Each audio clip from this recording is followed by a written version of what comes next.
Hello and welcome. I'm going to be answering WAEC 2020 Biology Objective Part Question 18. The part of the central nervous system that controls unconscious actions in humans is the A. Cerebellum, B. Cerebrum, C. Spinal cord, D. Optic nerves. Now, the nervous system is made up of is classified into two parts: the central nervous system and the peripheral nervous system. Now, the central nervous system comprises of the brain and the spinal cord, and the peripheral nervous system just comprises of the nerves.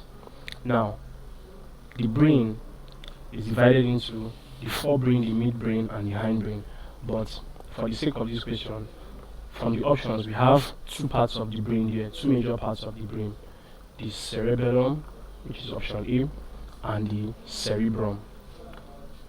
Now, the cerebellum is responsible for coordinating muscle movements,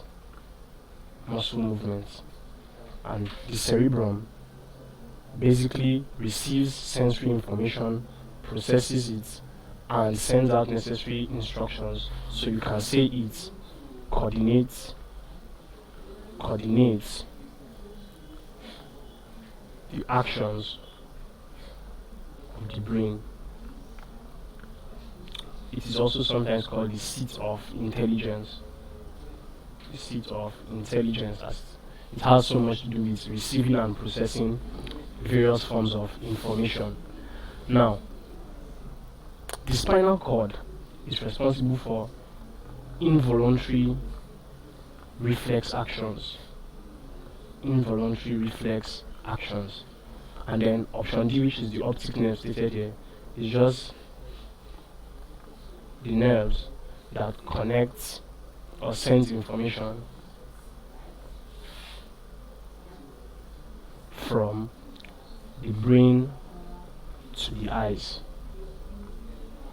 So from what we have established here, option C, which is the spinal cord, regulates or is responsible for involuntary reflex actions.